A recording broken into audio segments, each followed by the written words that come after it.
Este día, en tapa a tapa, leeremos 1 Crónicas 12:19 al 14:17, Romanos capítulo 1, verso 1 al 17, el Salmo 9, versos 13 al 20, y Proverbios 19, versos 4 y 5. Tapa a tapa es una serie que consiste en leer la Biblia durante un año completa, de tapa a tapa. Es la meditación correspondiente al viernes 12 de julio y yo soy el pastor Rafael Pola. Muy bienvenidos cada uno.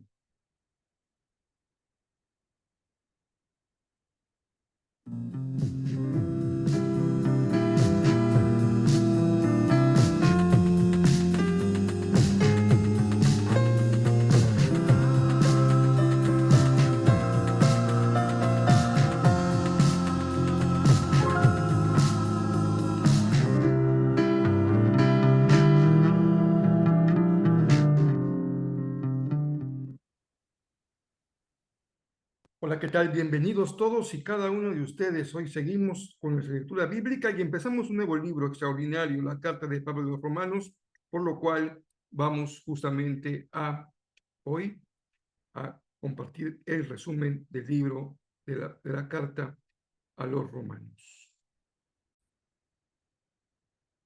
Compartimos hoy esta herramienta didáctica de la que nos valimos y agradecemos a Dios este hermoso ministerio. Espero que sea de bendición para cada uno de ustedes. La carta de Pablo a los Romanos es una de las cosas más extensas e importantes que fueron escritas por el hombre anteriormente conocido como Saulo de Tarso.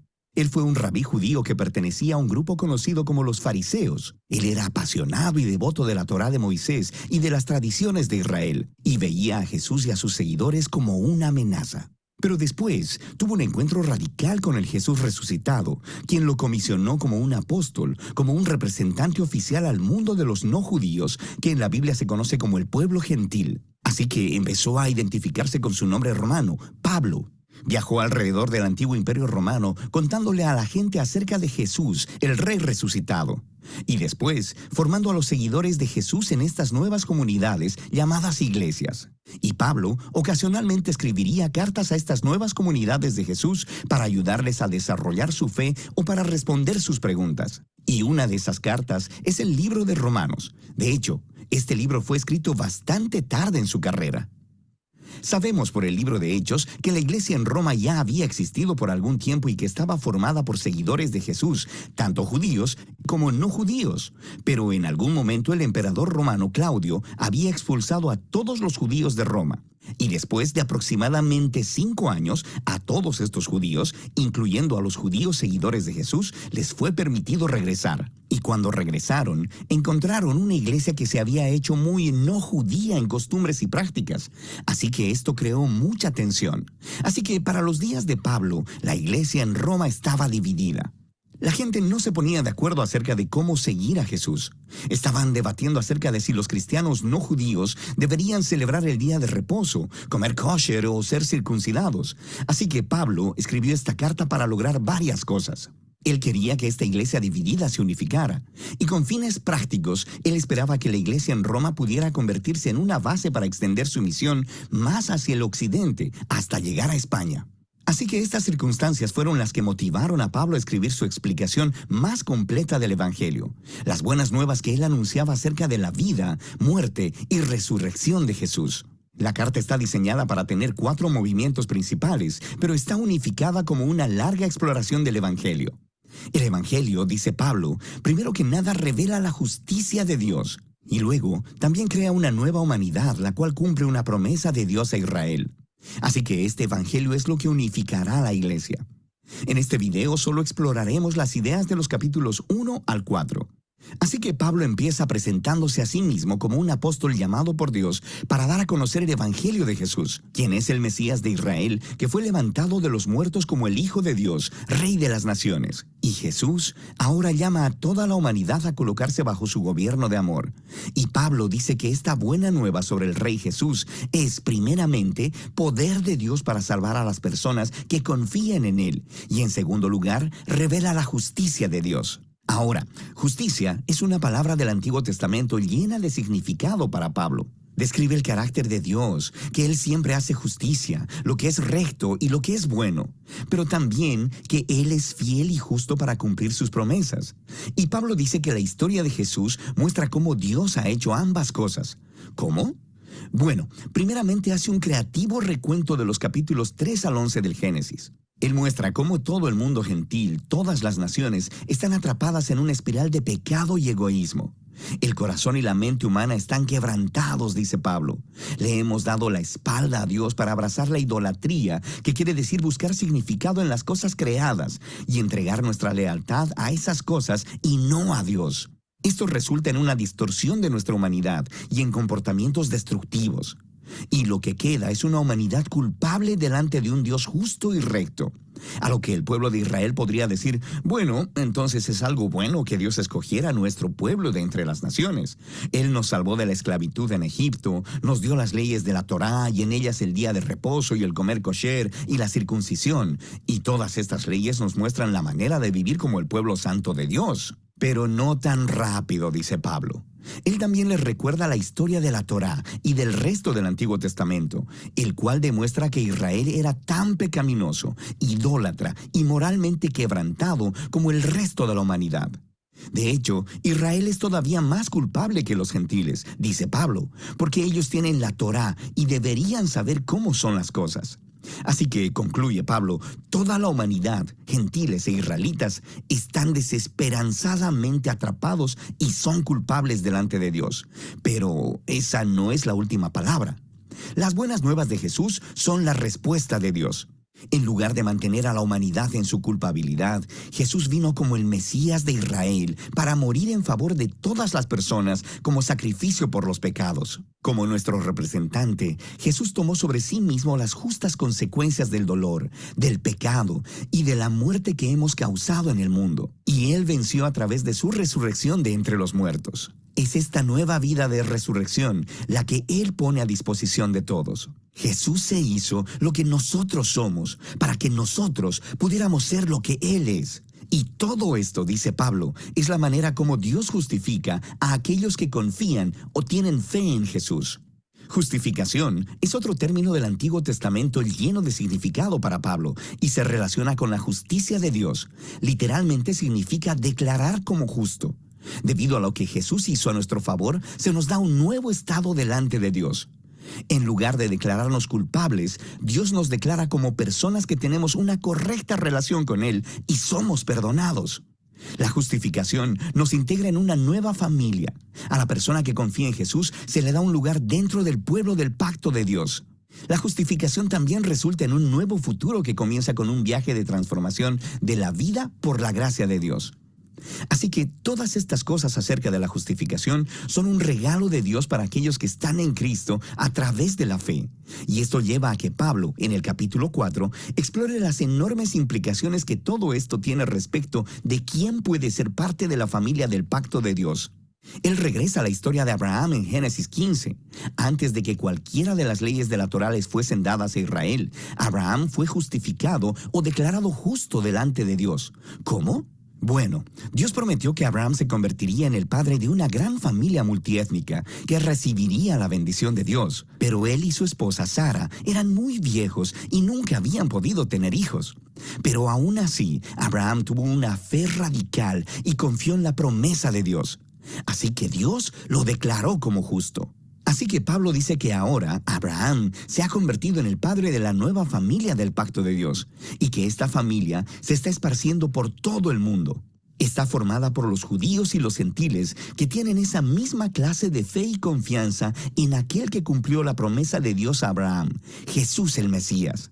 Así que hagamos una pausa y resumamos las ideas principales de Pablo aquí en los capítulos del 1 al 4, porque estas son el fundamento para entender el resto de la carta. Toda la humanidad está sin esperanza, atrapada en pecado y necesita ser rescatada. Sin embargo, este rescate no sucederá porque ellos intenten obedecer las leyes de la Torá. En lugar de eso, el carácter justo de Dios le ha movido a rescatar al mundo a través de la muerte y resurrección de Jesús, de modo que Él pudiera crear esa familia multiétnica de Abraham basada en la fe, como su nuevo pueblo del pacto. Así que Pablo va a mostrar cómo esta nueva familia es parte de algo mucho, mucho más grande y que los llama a una manera completamente nueva de vivir juntos. Pero todo ello estará basado en estas ideas centrales exploradas en los capítulos del 1 al 4 de la carta de Pablo a los Romanos.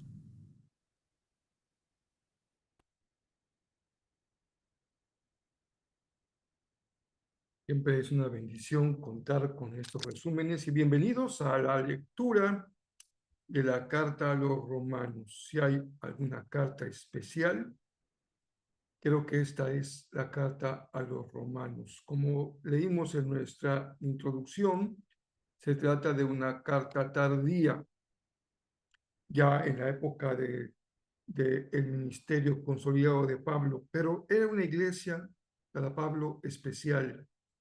Creo que con cada una tenía una relación especial, pero con Roma especial porque él consideraba que tenía un papel estratégico muy importante y él deseaba consolidar la fe de la iglesia y también ser bendecido por la fe de la iglesia en un sentido de reciprocidad. Pero antes de que lleguemos a Romanos, pues nos toca seguir leyendo la carta el libro de Crónicas, así que vamos a continuar leyendo Crónicas. Hoy nos corresponde el capítulo número 12, 19 hasta el 14, 17, así que estaremos leyendo este pasaje.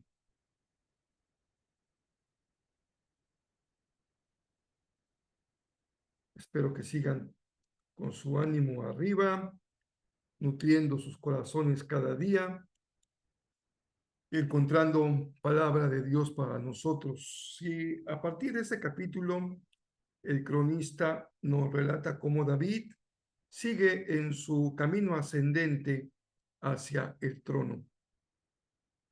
Él ya ha sido considerado como rey de Israel y va ganando cada vez más adeptos. Judá, Leví, Benjamín, Efraín, Manasés, Isaacar, Zabulón, Neftalí, Dan y Aser van sumándose a el liderazgo de David. Porque una cosa es el liderazgo formal, David pues es ungido, es considerado rey, pero otra cosa es consolidar su poder. Y esto se logra mediante la adopción y aceptación de las tribus de su liderazgo. Recuerden que las tribus estaban distribuidas en el territorio de Canaán. No sabemos en qué medida tenían entre ellas algún tipo de vínculo social, económico, político. A veces las encontramos peleando entre ellas, especialmente las que después se van a decantar entre el reino del norte y el reino del sur, o las que están del otro lado del Jordán.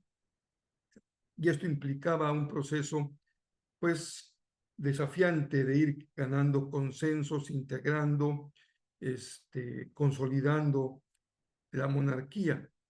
Así que David convoca a todo Israel con un propósito muy especial.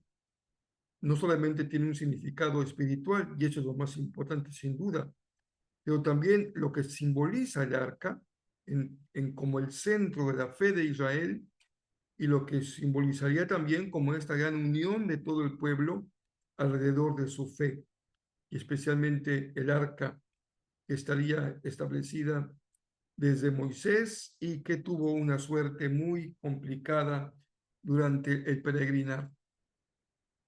Hay dos pueblos o dos batallas que habrá de enfrentar David con los filisteos.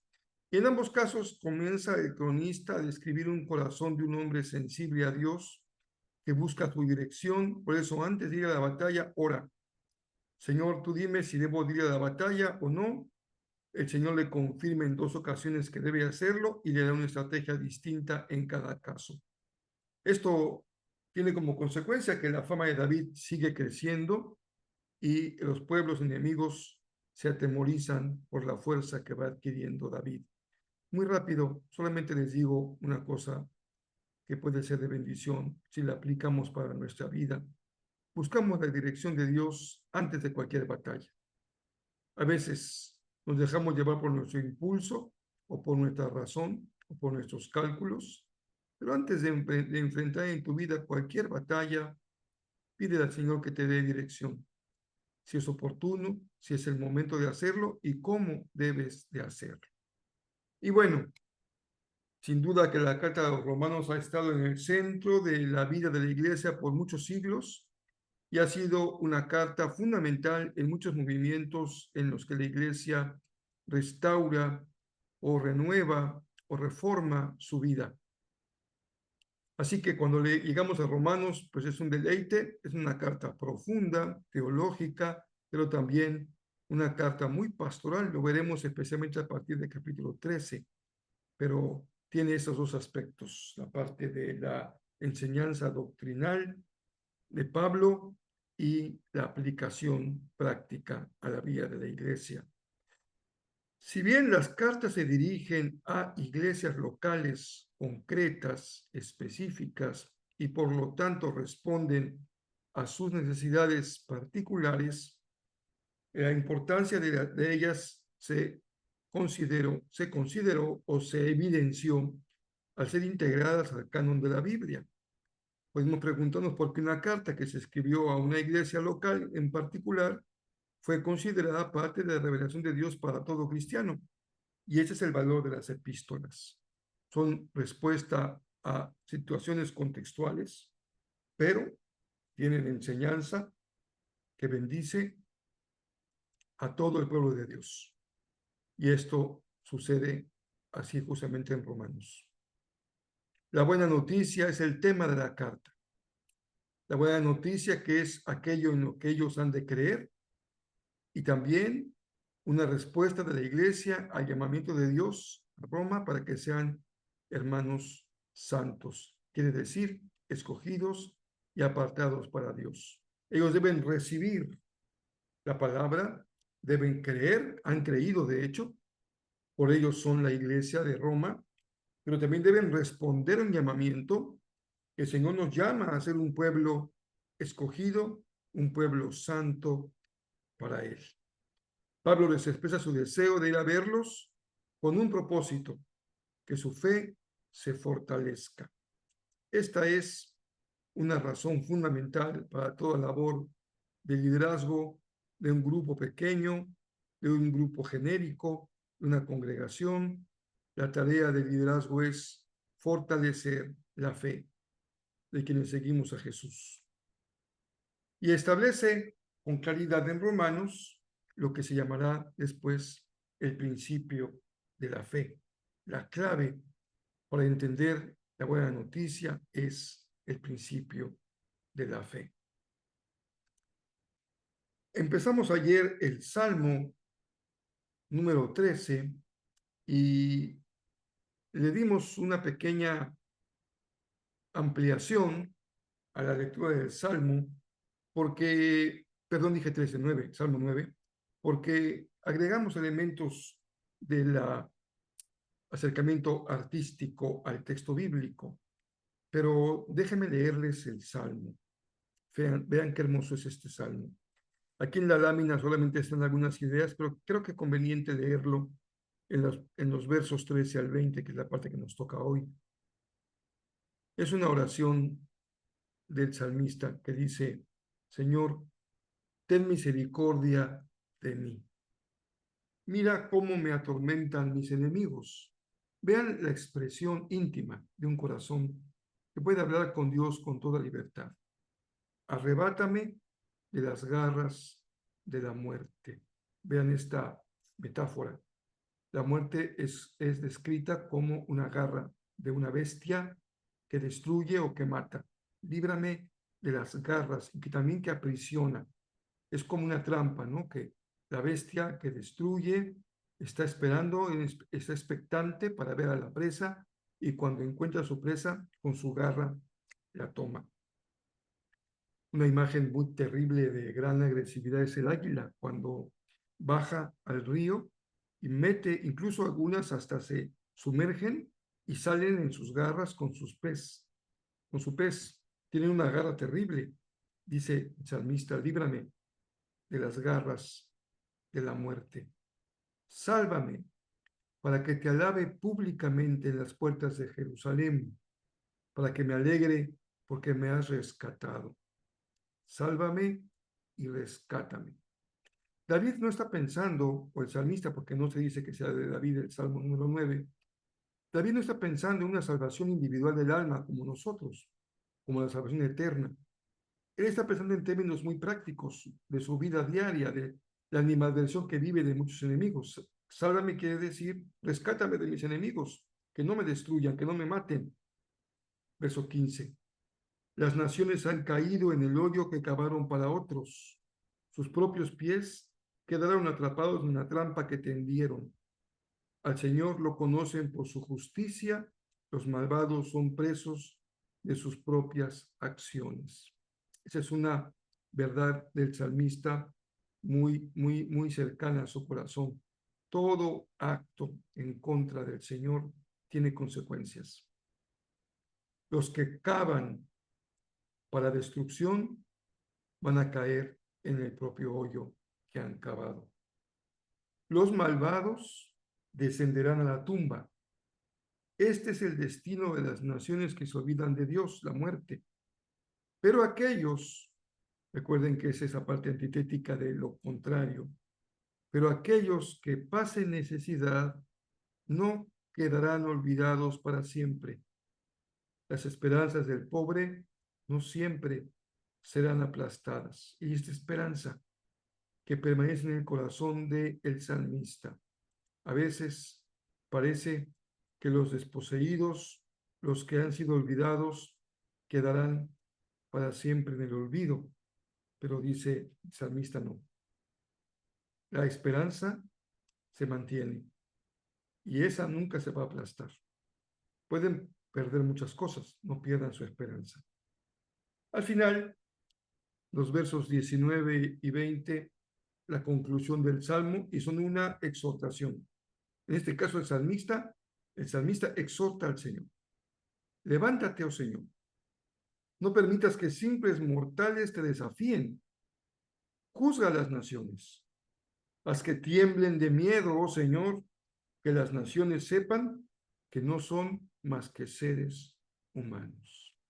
Siempre el salmista exalta el poder y la grandeza de Dios. Dios es incomparable, único, todopoderoso, quien puede destruir con su mano poderosa a una nación para que sepan que no son más que seres humanos y no más. Proverbios 19, 4 y 5, me quedo con un pensamiento. Cuando te va bien, hay muchos cuates a tu alrededor. Los boxeadores y futbolistas lo saben muy bien. Cuando están ganando dinero, les sobran los amigos. Pero cuando llega la pobreza a la puerta, todos se alejan. Es ahí cuando sabes quiénes son tus verdaderos amigos y quiénes no. Triste enseñanza, dura, pero saludable, porque podemos saber en dónde hay verdad y en dónde no la hay. Recuerden que seguimos el próximo domingo con Ganar. Ya vamos orientándonos a las 3 grandes máximas de los Juegos Olímpicos: más alto, más lejos y más fuerte. Vamos a empezar con el más alto, que cada familia espiritual llegue muy alto. Esto ha de ser una aspiración de nuestro corazón, llegar muy alto. No sé si alguien te dijo alguna vez, oye, vas a llegar muy alto en tu vida, y a lo mejor no te lo creíste, y por eso llegaste a donde llegaste. No lo tomen a mal, a lo mejor pudiese haber llegado un poco más lejos. Pero si lo creíste, es como aquel alpinista que llega a la cumbre. En los Juegos Olímpicos no hay alpinismo porque sería muy complicado una actividad de ese tipo en una ciudad olímpica, pero cuando hay las Olimpiadas de invierno, sí hay lugares que se llega muy alto. Y en el caso de las Olimpiadas normales, lo que hay son juegos como el salto de altura. Y hay verdaderos eventos extraordinarios de cómo un hombre o una mujer con una simple garrocha puede remontarse a las alturas. Me gusta mucho ver los esfuerzos porque, si no me equivoco, y espero que no me tengan que corregir, en cada oportunidad para saltar y llegar a su récord, les dan 3 oportunidades. Y algunos hasta la tercera llegan y hay una felicidad tremenda cuando estás rompiendo tu propia marca. Bueno, nos vemos el domingo a las 10 y a las 6 en presencial o también por Facebook. Dios les bendiga mucho. Seguimos adelante leyendo la palabra de nuestro Dios.